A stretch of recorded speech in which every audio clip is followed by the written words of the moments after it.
ইফতারের একটা কমন দোয়ার কথা আমরা জানি, আরেকটা দোয়া আছে আনকমন যেটা আমরা জানি না। দুইটা দোয়া আমি বলছি। এক নম্বর হলো ইফতারের দোয়া যেটা কমন আমরা জানি, সেটা হলো আল্লাহুম্মা লাকা সুমতু আলা রিজকিকা আফতারতু। এর অর্থ হলো, হে আল্লাহ, আপনার জন্য আমি সিয়াম সাধনা করেছি, রোজা রেখেছি, আর আপনার উদ্দেশ্যেই আমি ইফতার করেছি, অর্থাৎ আপনার নির্দেশের পালনার্থে আমি ইফতার করেছি।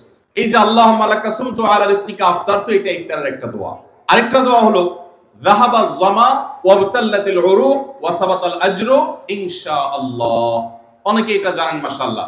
যাহাবা যামা মানে আমার পিপাসা দূর হয়ে গেছে, ওয়াবতাল্লাতিল উরুক আমার শিরা উপশিরাগুলো সব সিক্ত হয়ে গেছে, ওয়া সাবাতাল আজরু ইনশাআল্লাহ এবং আল্লাহ চাহেন তো এই রোজার বিনিময় আমার জন্য অবধারিত হয়ে গেছে। এই যে দোয়া ইফতারের, এটা কি ইফতারের আগে করবেন না মাঝখানে করবেন না শেষে করবেন? কি বলেন, ইফতারের আগে না শেষে? যারা যারা আগের পক্ষে তারা হাত তোলেন। মাশাআল্লাহ, বলো ভাইরা আমার, এই দোয়া ইফতারের পরে করবেন, আগে না। অনেকেই এই ভুলটা জানেন, অনেকে মনে করেন যে আগেই করতে হয়, আগে না। ইফতারের দোয়া কখন করবেন?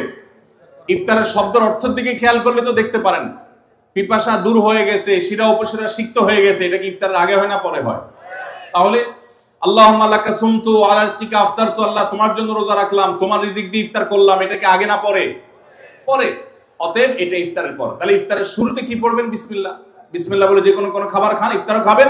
ইফতার খেয়ে ফেলছেন, 2-4 লোকমা খেয়েছেন, একটু পানি খেজুর খেয়েছেন, তারপরে দোয়া পড়তে পারেন। আর চাইলে একদম শেষ করেও পড়তে পারেন। আর এটা নিজের ভাষায় পড়লে হয়ে যাবে, কিন্তু সুন্নাত হবে, বেশি উত্তম হবে নবীজির ভাষায় পড়তে পারলে, সরাসরি আরবি টেক্সটটা পড়তে পারলে। আল্লাহ আমাদেরকে তৌফিক দান। রোজার নিয়ত কোনটি বা কিভাবে করব? নিয়ত করা কি রোজা রাখার জন্য জরুরি? নিয়ত তো সমস্ত ইবাদতের জন্য জরুরি, কিন্তু নিয়ত করা জরুরি, নিয়ত বলা জরুরি না। নিয়ত করা এক জিনিস আর নিয়ত বলা আরেক জিনিস। মুখে নিয়ত বলে আর অন্তরে নিয়ত করে, অন্তরে নিয়ত করে আর মুখে নিয়ত বলে। ইবাদতের মধ্যে নিয়ত করা ফরজ। রোজার জন্য নিয়ত ফরজ, নামাজের জন্য নিয়ত ফরজ, কিন্তু নিয়ত বলাটা ফরজ বা সুন্নাত কোনোটাই না। আমরা যে রোজার নিয়ত শুনছি, নাওয়াইতু আন আসুমা গাদান, আছে না? বিভিন্ন আপনার ক্যালেন্ডারেও লেখা থাকে, ভিত্তিহীন। নবী করিম সাল্লাল্লাহু আলাইহি সাল্লামের কোন জয়ীফ জাল হাদিসেও এরকম রোজার কোন নিয়তের কথা কোথাও বর্ণিত হয় নাই। ইসলামের নামে নকল আমল করলে সওয়াব হবে না গুনাহ হবে? খবরদার। এই জন্য আমরা মেহেরবানি করে, আমি কি জন্য ভোর রাতে উঠছি? সারি খেতে উঠছি। সারি খেতে উঠছি মানে কালকে রোজা রাখবো, এটাই তো আমার নিয়ত। মনের ইচ্ছা আছে, ইন্টেনশন আছে, এটাই নিয়ত। মুখে আলাদা নিয়তের উচ্চারণ দরকার নাই। প্রথম প্রশ্ন এসেছে, রমজানে মাঝে মাঝে তারাবির নামাজ ছুটে যায়। যদি আমার তারাবির নামাজ ছুটে যায়, এতে কি আমার রোজা আদায় হবে বা রোজার পূর্ণতাতে কোনো সমস্যা হবে কিনা? ভাইরা আমার, রমজান মাসে তারাবির নামাজ না পড়লে আমরা অনেকে মনে করি যে তার রোজাতে বোধহয় অসুবিধা হবে। এটা সম্পূর্ণ ভুল ধারণা। তারাবি একটা ইবাদত, রমজানের রোজাটা আরেকটা ইবাদত। যেহেতু তারাবি না পড়লেও রমজানের রোজা হয়ে যায়, তাহলে তারাবি পড়ার কি আর দরকার আছে? কেন? রোজা তো হয়ে যাবে। আলাদা ইবাদত।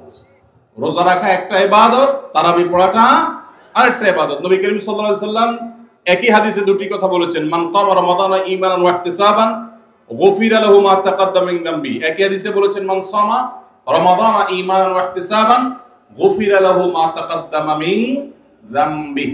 যে ব্যক্তি ঈমান এবং ইখলাসের সাথে রমজানের রোজা রাখবে, আল্লাহ তার পূর্বের গুনাহ মাফ করবেন। যে তারাবি পড়বে, তারও পূর্বের গুনাহ মাফ করবেন ইনশাআল্লাহ। এজন্য ভাইরা, তারাবির নামাজ পড়তে হবে, এটা সুন্নাহ, গুরুত্বপূর্ণ সুন্নাহ, সাধারণ সুন্নাহ না। নবী সাল্লাল্লাহু আলাইহি সাল্লাম ছাড়েন নাই, সাহাবীরা ছাড়েন নাই। কোনো ওযর ছাড়া তারাবি ছাড়া যাবে না। জামাত ছুটে গেলে একা একা হলেও পড়বেন, কিন্তু কোনো কারণে পড়তেই পারলেন না, সফরে আছেন, ট্রাভেলে আছেন, বাসে ছিলেন, ট্রেনে ছিলেন, নাইটে সফর করেছেন, তারাবি পড়তেই পারেন নাই, ইনশাআল্লাহ আপনার রোজা হয়ে যাবে। তাই বলে তারাবিকে অনেকে অবহেলা করেন আজকাল, যেটা তো সুন্নাত, না পড়লে কি? এই অবহেলাটা আরেকটা দোষের। তাহলে আমাদের মধ্যে দুইটাই সীমা লঙ্ঘন। কেউ মনে করেন তারাবি না পড়লে রোজাই হবে না, এটা হলো বাড়াবাড়ি। আবার অনেকে মনে করে তারাবি না পড়লেই বা কি, এটা হলো ছাড়াছাড়ি। এই বাড়াবাড়ি এবং ছাড়াছাড়ির মধ্যে আমাদের থাকতে হবে। আল্লাহ আমাদের তৌফিক দান করুন। একজন রোজাদারের জন্য রমজানের প্রতিটি দিনের আমলের রুটিন কি হবে, কিভাবে সে তার রোজা কাটাবে? মাশাআল্লাহ, আমাদের একটা নতুন বই বের হয়েছে এবার, সেটা হলো মাহে রমাদানের 27 আমল। এই যে বইটা একটা হাতের সামনেও আছে, মাশাআল্লাহ। এটা মূলত আমাদের একটা বক্তব্যের নির্যাস।